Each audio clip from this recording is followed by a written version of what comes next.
Welcome to the Man Cave Podcast. This is your escape for real, unscripted conversations about sports, hobbies, life, and storytelling. No scripts, no forced takes, just Man Cave talk. Now, here's your host, Dan Casper.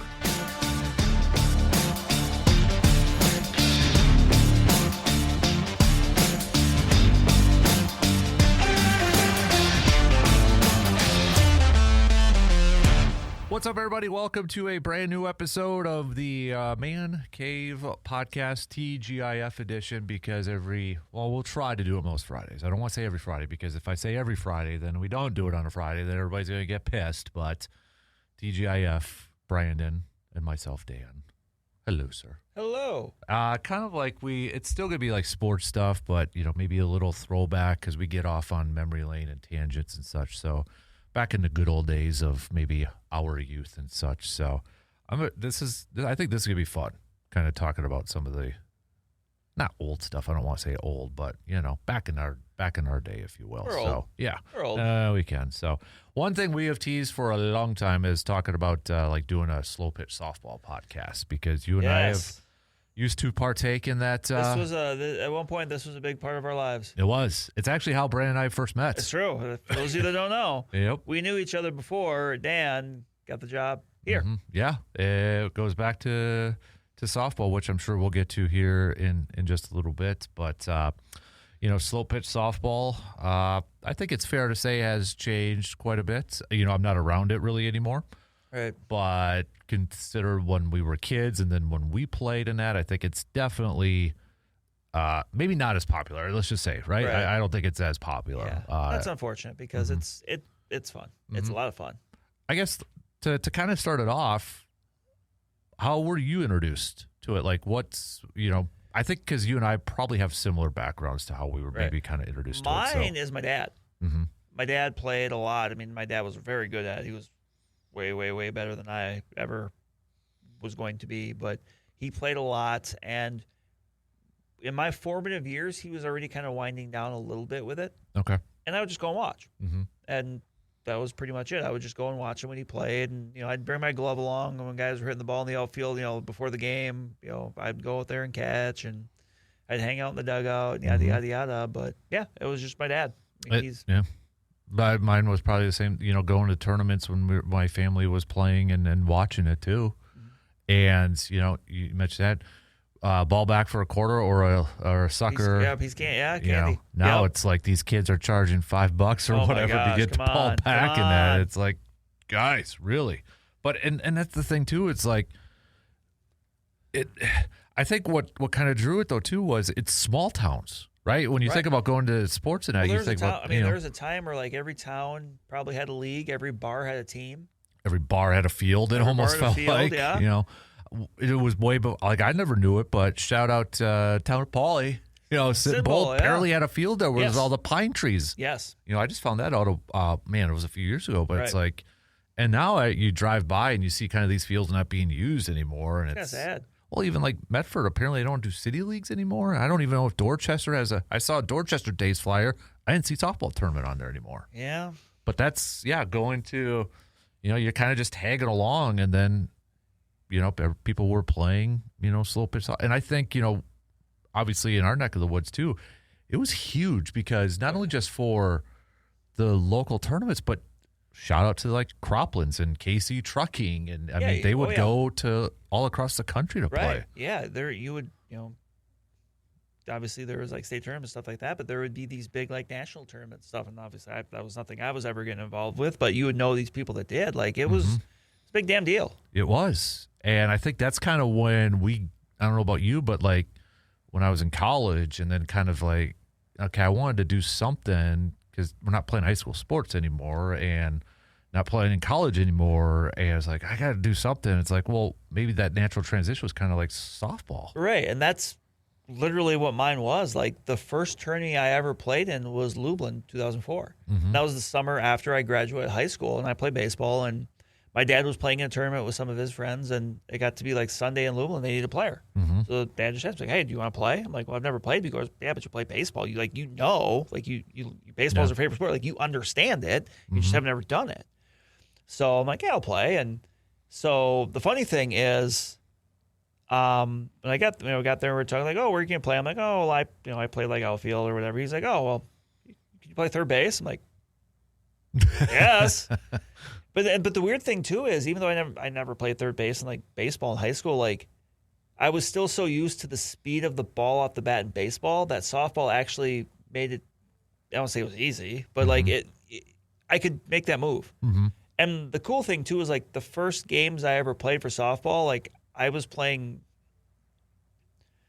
the left side of the infield, and so was my dad. So that's cool. Like I really wish I could have got like a picture of that or something, just because, right? You know, I mean, that's what he pitched. And he played shortstop. Mm-hmm. Like he was very good, and so that was fun. And I played a couple games. I'm just like, okay, no, this is fun. Like I need to start talking to my friends and be like, this is something we need to do. So that obviously the Lublin tourney is always at the end of July, so it's pretty much at the end of that year. So I just started talking to my friends like, so next year, like this is something we should do. And like, but like, and I had friends I played baseball with, but like, honestly, for the guys that ultimately ended up playing for the Bellinger Institute of Tech, the team that would become named the Bellinger Institute of Technology, like not necessarily all of them played baseball, but like they were athletic and they just had fun. And like, we just had a very fun crew. And then the next year in 2005, we played, I think 3 tourneys. I think we played Withy, Gilman, Lublin. So like we didn't play a ton of games. Right. It started for me. I the first one I just organized a bunch of my friends. It was after my freshman year of college, to play in a tournament in Gilman. And I think we played one more that year. I think it might have been Lublin. And then the following year, I think, I organized a team for Jump River, Gilman, and maybe another one again. And then it just like, okay, I kind of like this. This is fun. Maybe get a team together and such. And then did league for the first time in Dorchester, organized that. And then maybe played a few more tournaments. And then it's like, okay, now kind of want to take it a little bit more serious, to the point where, in college, I was maybe even a little after. No, I was probably still at the back end of college, playing every weekend and in tournaments, and then I ended up playing at one point, entering my final year in college. I ended up playing Monday Night League, Tuesday Night League, Thursday Night League, nothing on Wednesday. And then, you're playing tournaments on weekends, which start on Friday. Yeah.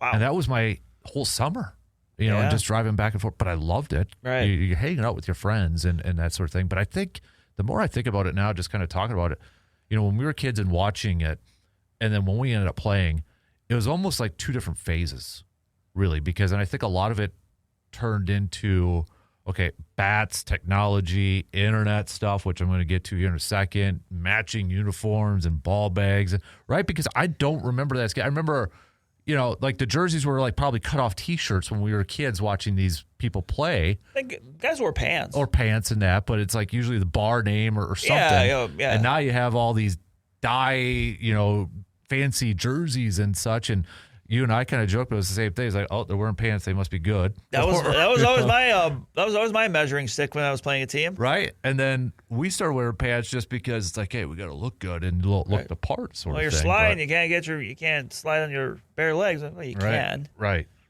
But just the more I think about that too, because then once I started to get more into it, there was websites with message boards for Wisconsin Slowpitch softball.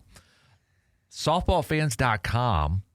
And you go to that site and you can still buy. But that was where you would go and people would leave reviews for bats. So I was like addicted to that site and trying to find.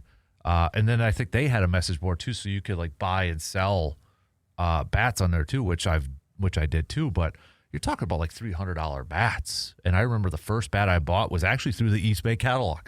Yeah. It was an Easton Synergy Extended.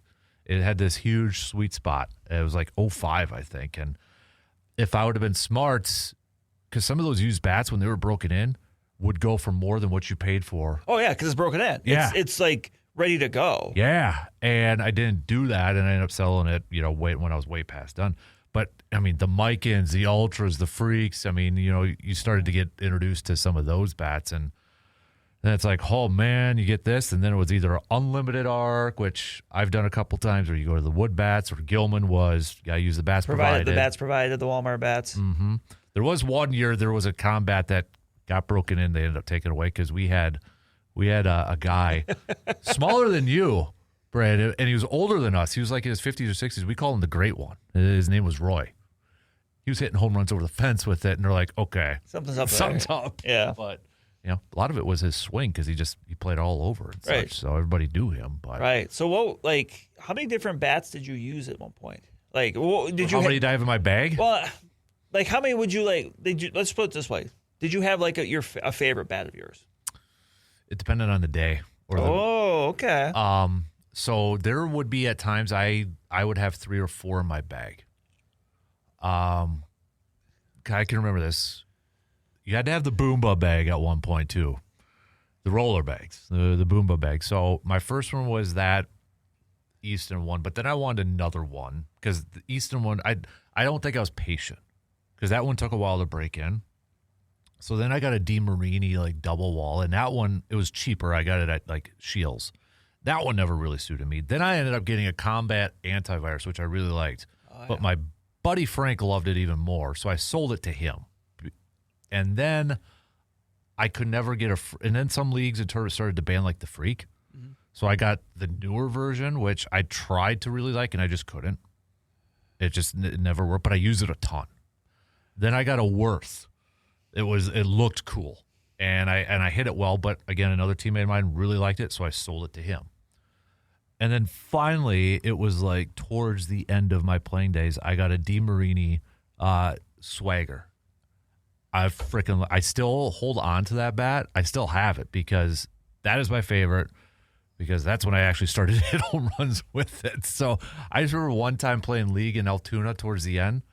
I hit one, and I didn't think I hit it, and it went off the light pole in center. I'm like, oh, now I know it's all the bat because it ain't me. It ain't me.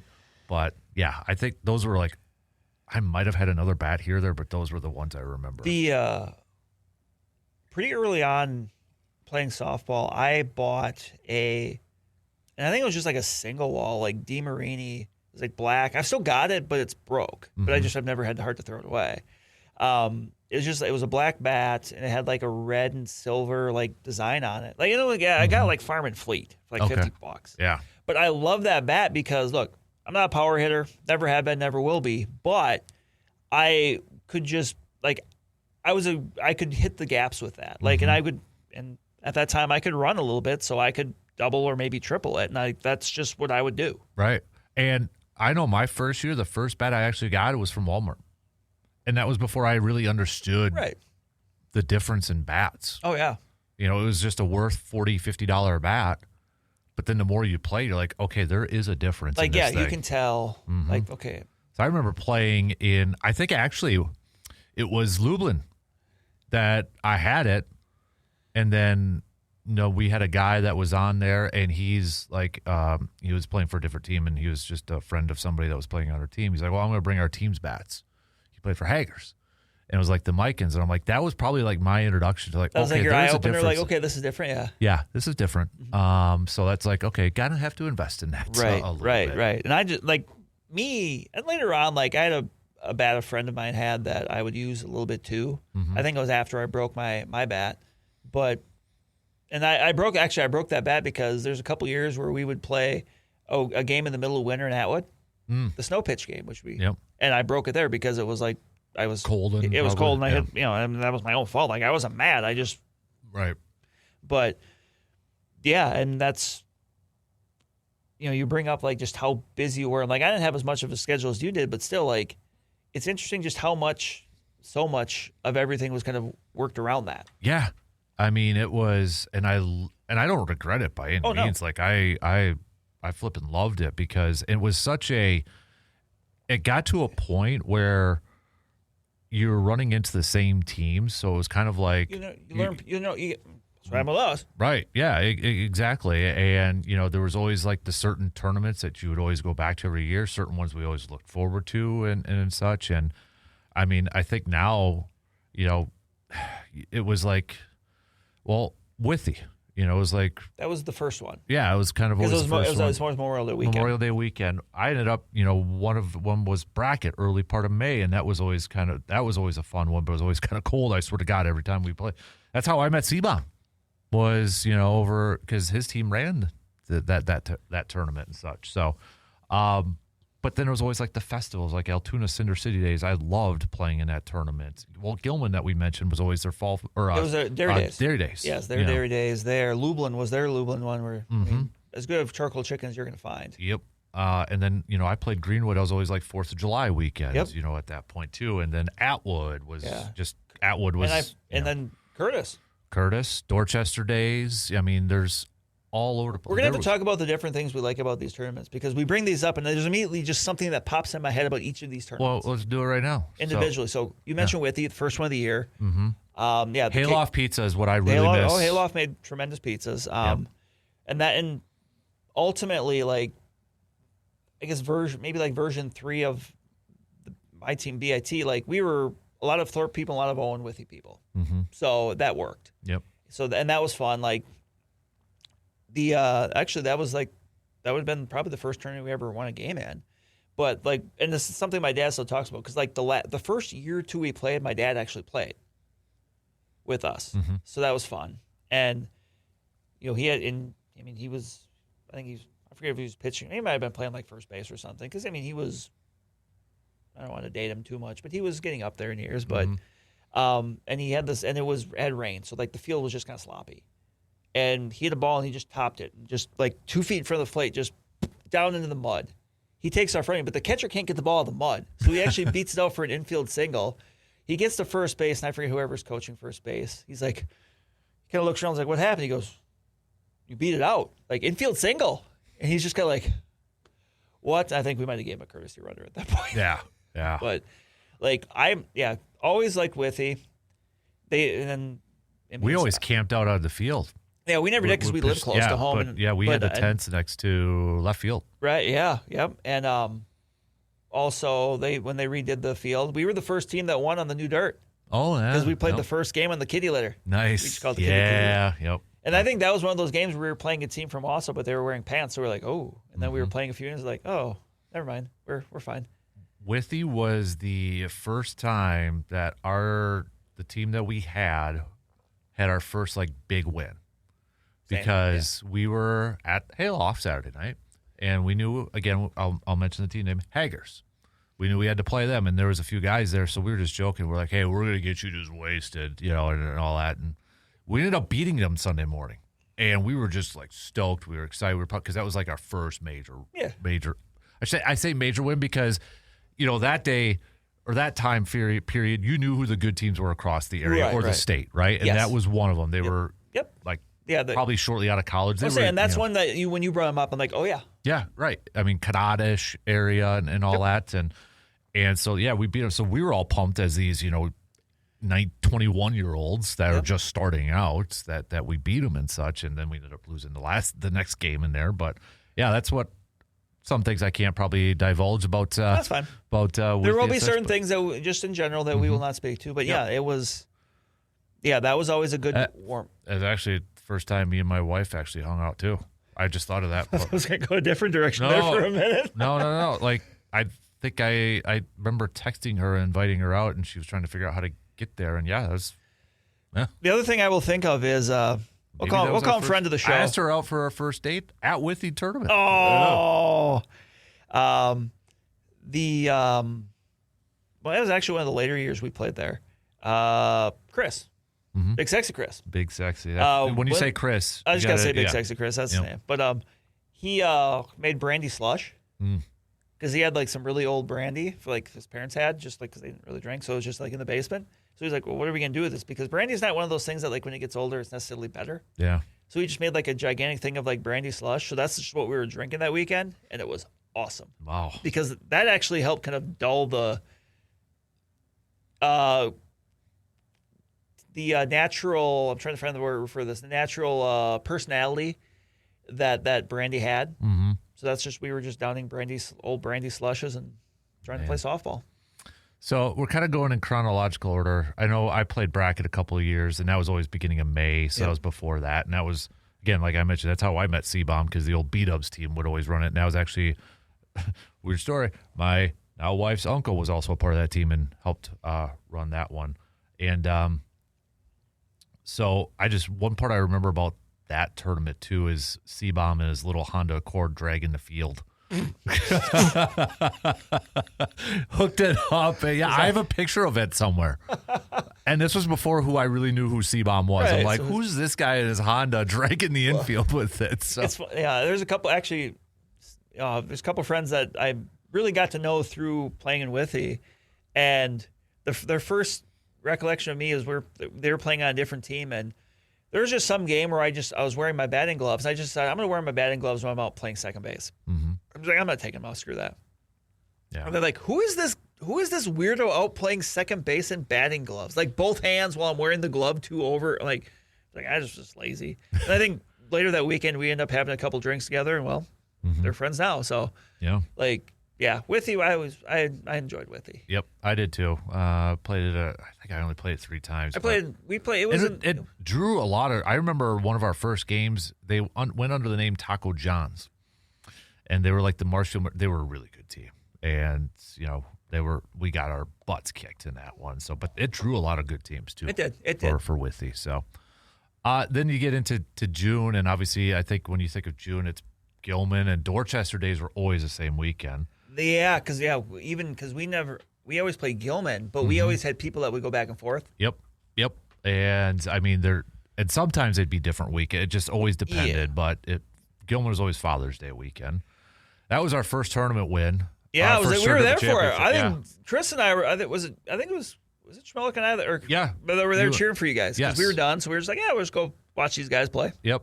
And that was I was really pumped because I consider that like my home tournament or whatever, right. Just my grandma and that. But we ended up winning that one. We kind of took over because we did the campground. Yeah.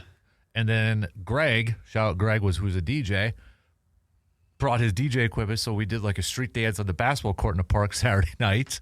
And then we ended up we lost the first game of the championship, and then we were actually down double digits to this team that brought in Mr. Donnie and Dave Croplin. Yeah, yes. And love me some Croplins. It was like, okay, and we were kind of thinking, second ain't bad. But then we started chipping away, and we ended up winning. So I was just pumped as all get out for that one. So. Yeah, Gilman always holds a very soft spot in my heart. It's a big field, but you have to use the bats. Yeah, they provide the bats, and usually they're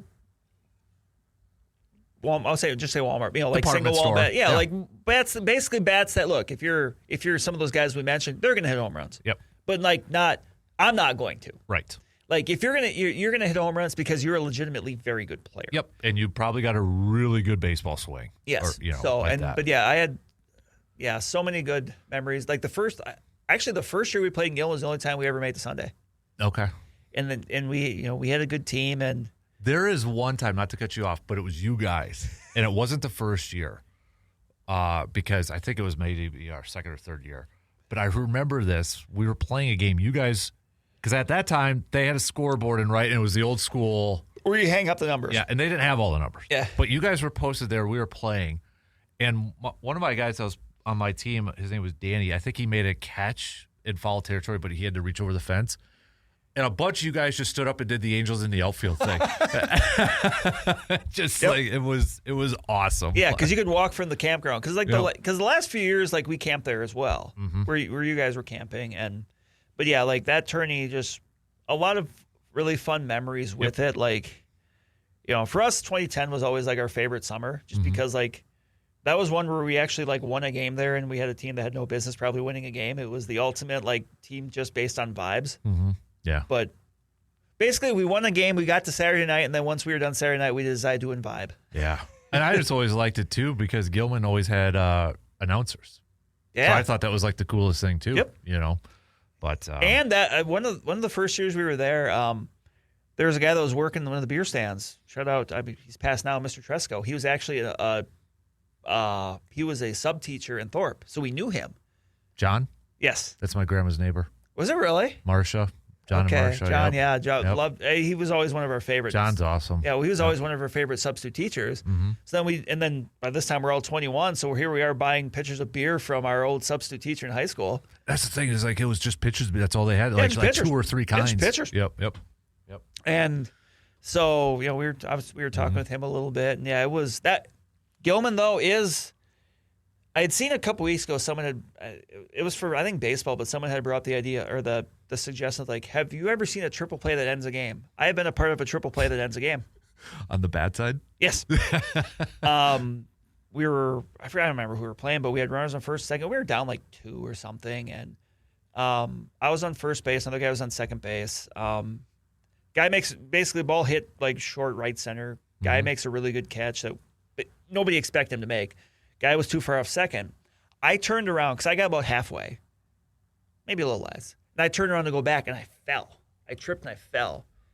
And I kind of landed up on my back, and I just see the ball, I hear a pop, and I see the ball fly over my head, and I hear another pop. I'm like, did that just happen? And like, don't be mad. I'm just like, right. Yeah, just one of those things that happens. And that was to knock us out. Oh, man. Some beverages were had that night. Well, and that's like the first year too that I think because we played you in 2009 that first year that we won it. Yeah, and that's how we met. But we had walkout songs. Yes, we brought a CD player, boombox, whatever, and had walkout songs. So that was kind of a tradition we started there too, and it pissed off a lot of people. But we thought it was cool. Yeah, we thought it was fun. Yeah, and that too. So yeah, because then I think the next year was the first year we camped. Yep. And then was that the wedding tent? It was. That was the wedding tent. Okay. Yeah. And then we had a friend. We were playing lawn darts, and someone actually kind of took a lawn dart to the foot. Jesus. 2 years in a row, I slept in my car, even though we had like a tent set up. Like, we were like literally the only 2 teams in that. We were. Yeah. We just had that entire campsite, yep. and we took the Friday night. That was 2010 because I think at that point maybe they weren't playing because that was just Saturday, Sunday, I think. Yep, then. Saturday, Sunday. Yep. So Friday night we got set up and then we took a jaunt to Cornell to a favorite bar of ours. Shout out Jason from. Starts with a T, doesn't it? Yes, it does. Yeah. It's not there. Turks. Yeah, it's not there anymore. Okay. But shout out Jason. He's seen me there a time or two over the years. Jason from Carpet City, Florida. Oh, shout out Jay. Yeah, Flaters and all that. Yeah. But so we made the trip there and went back and played the next day, and then somehow, by the grace of God, we won a game.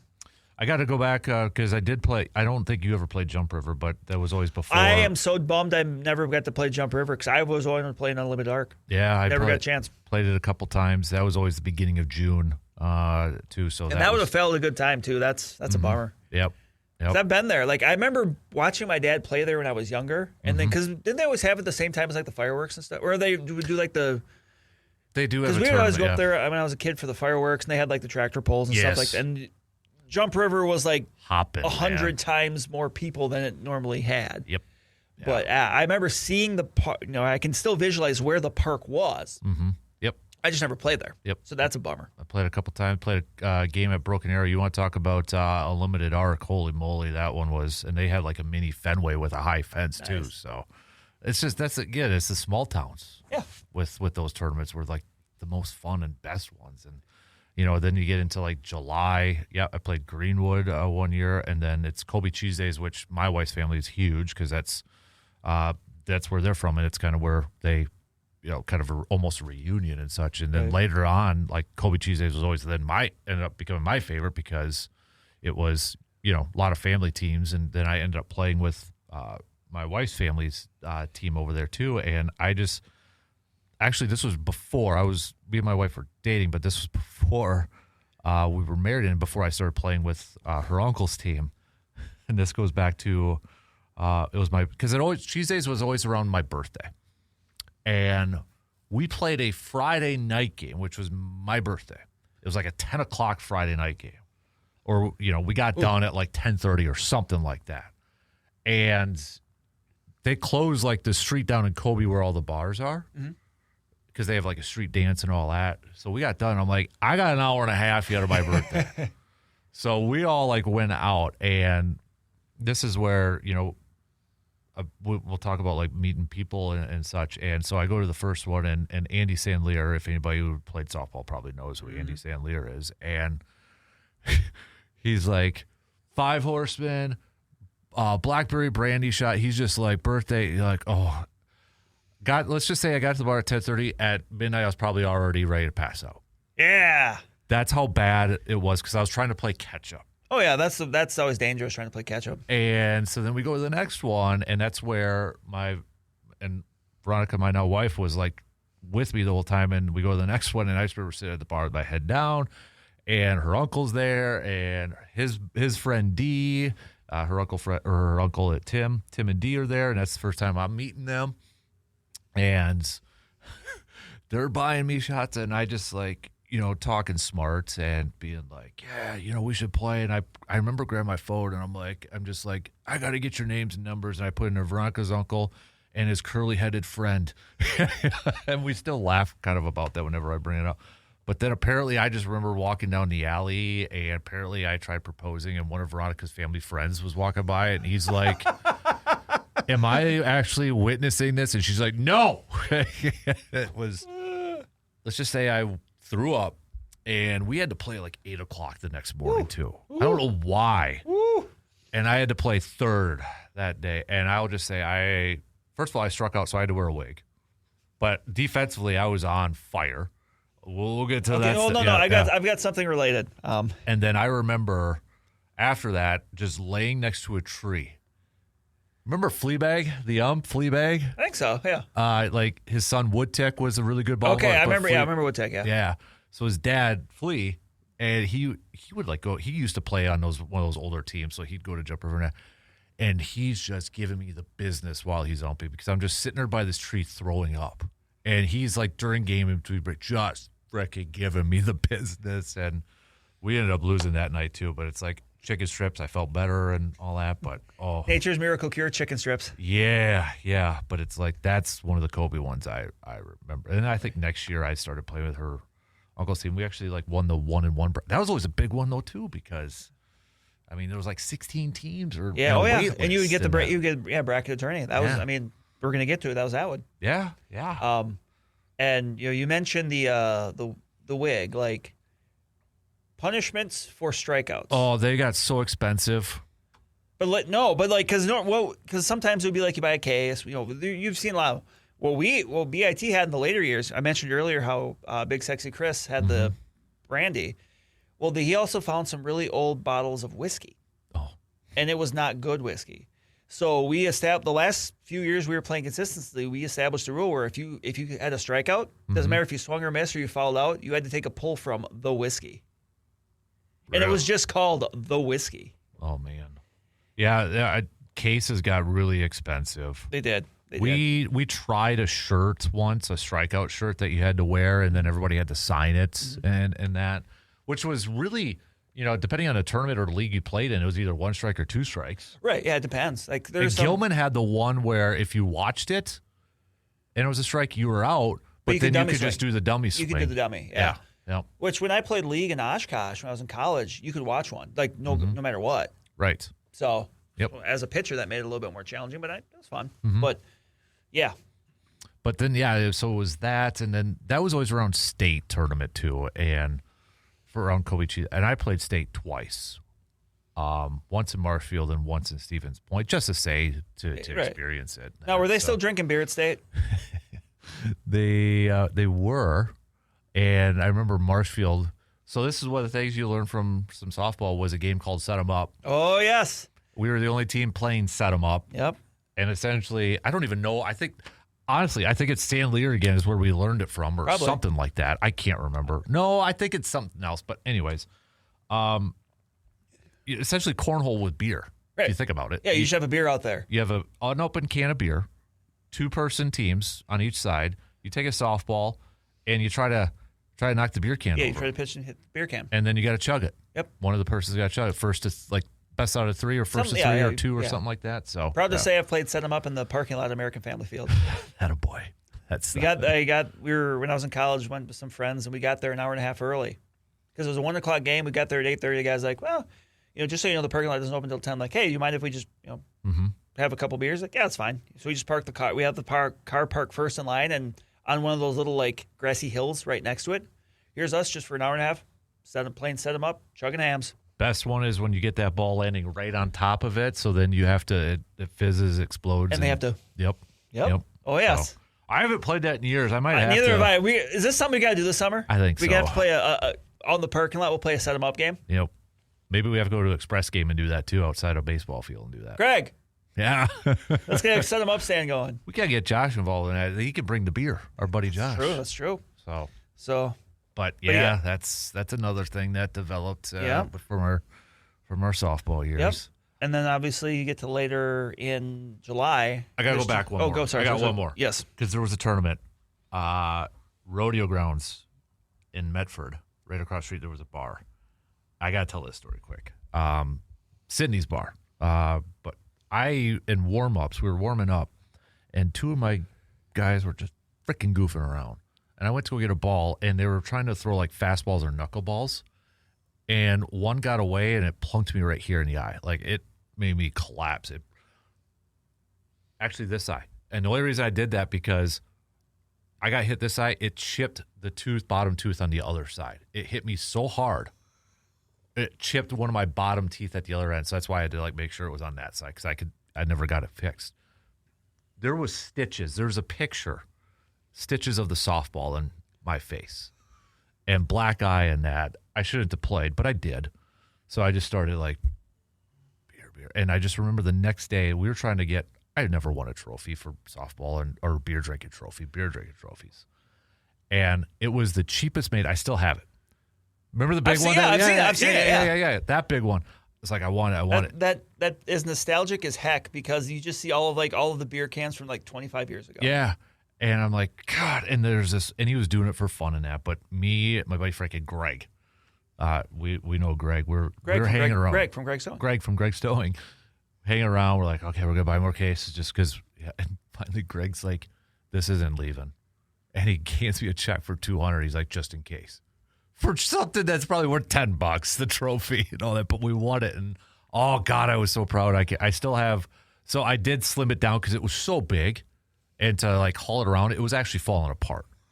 So I do have the top half saved in my garage still. So I forgot that one. I had to throw that one out there too. There was one year where we were playing an attorney, and I'll keep this vague. Just not that it's bad or anything, but where we had a couple guys because we would have people that played, and we had almost nearly as many people that would just come and drink beer and cheer for us.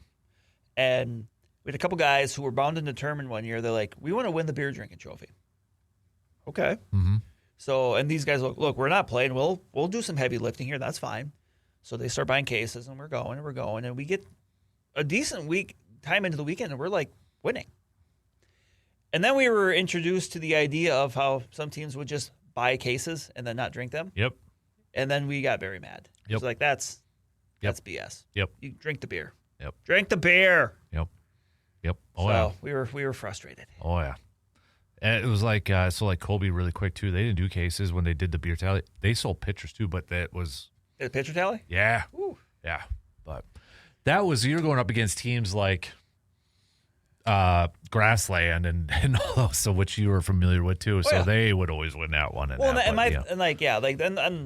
funny because, a lot of those teams, a Grassland, I always got along with those guys. Oh, yeah. Sometimes, sometimes you might run into some people who are, very high on their own supply. Mm-hmm. But honestly, I didn't really encounter that too much with local teams. No, maybe it was a team that came in from out of area a little bit. But you mentioned Grassland. Those guys were always really cool. There was some rivalries with Grassland. I think it was Smith Brothers had a team that there were probably rivalries with the teams that were good. But the thing, we weren't good, so no one was a rival for us. But there were rivalries. But at the same time, a lot of those guys would play on that team if they were short and the other team wasn't playing. It was that sort of thing. Yep. So that's fun. Yeah. But as you were talking about this, think about the things you might not have if not for softball. Mm-hmm. We might not have ever met. Nope.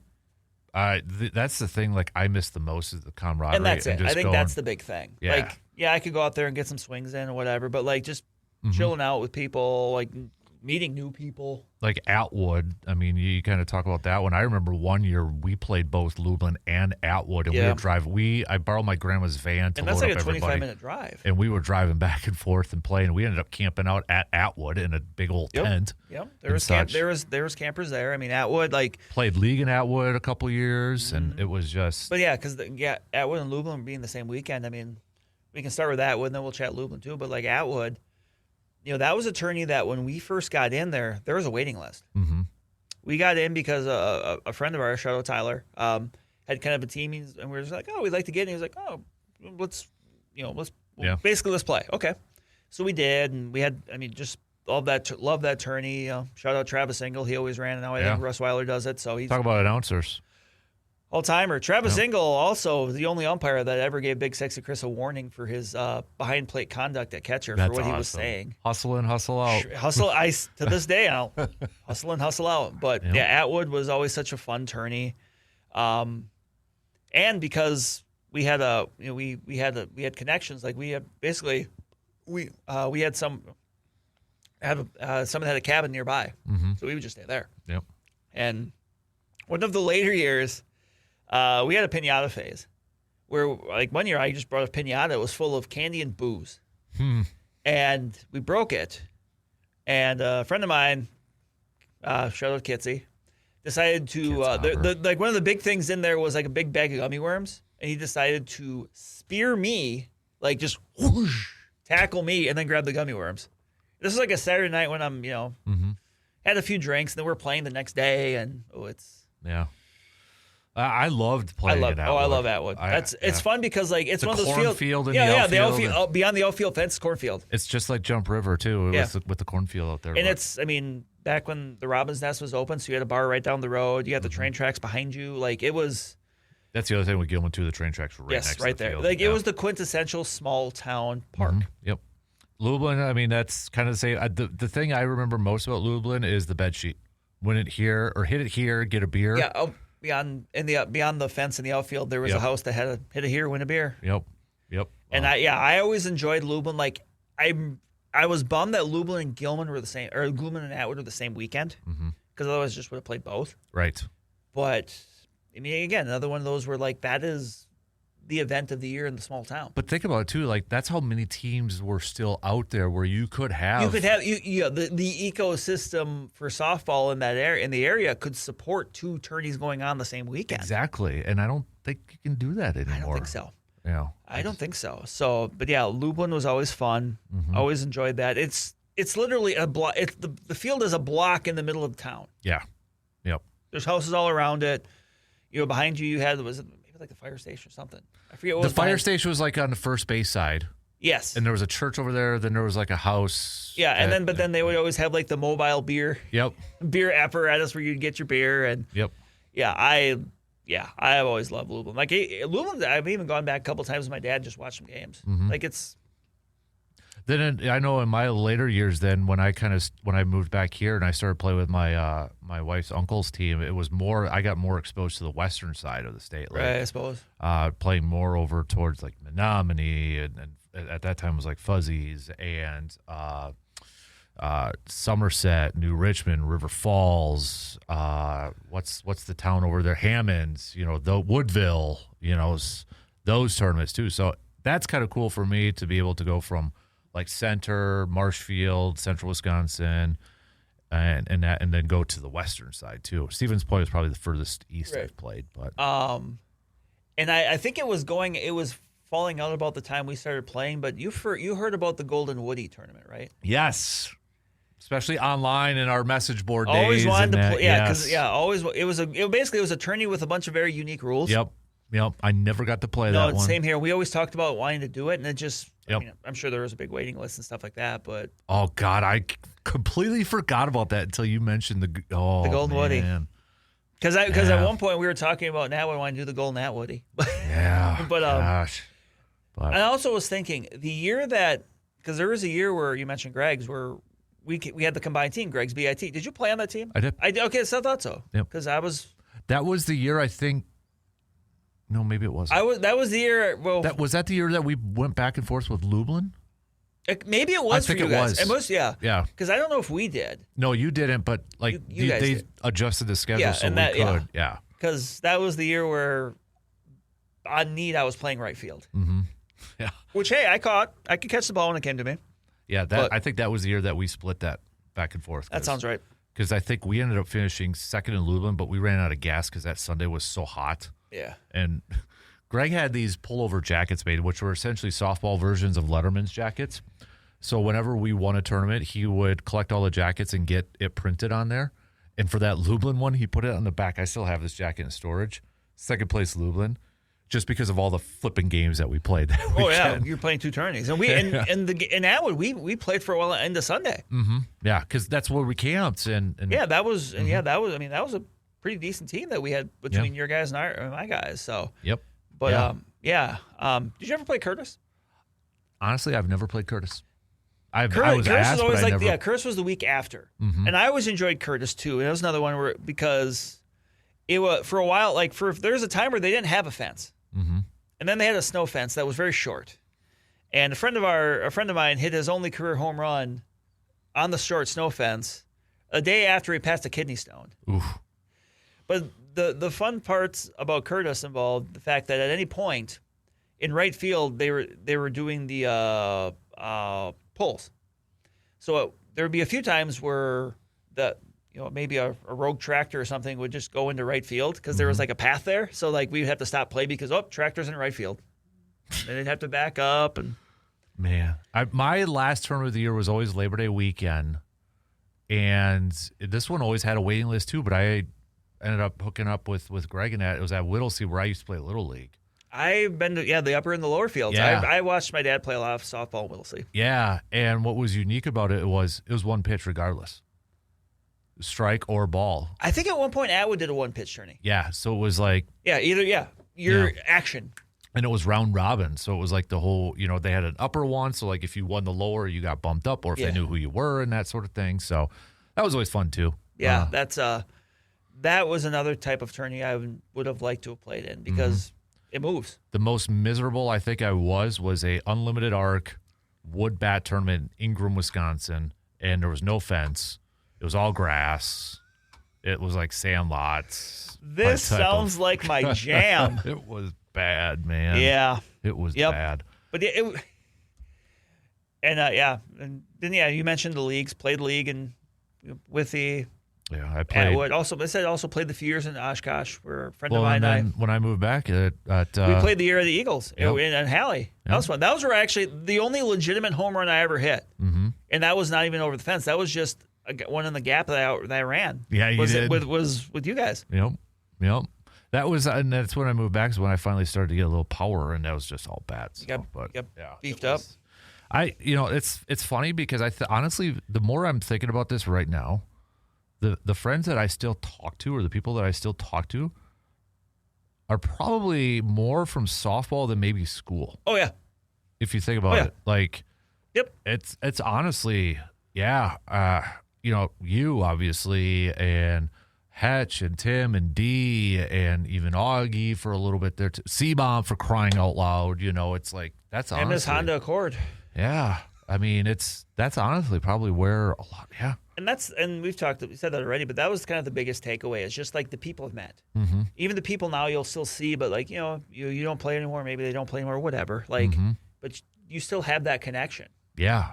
And it's like I mentioned too, every weekend was just like a catch up of everybody. You probably didn't What are see you doing? them. And, what's going on? And for us at that time, you're in college or you're just out of college. What's going on? Like, I will say one of the worst weekends though for me was Lublin, because I'll never forget this, and not to get all dramatic, but it was when Sandlear died.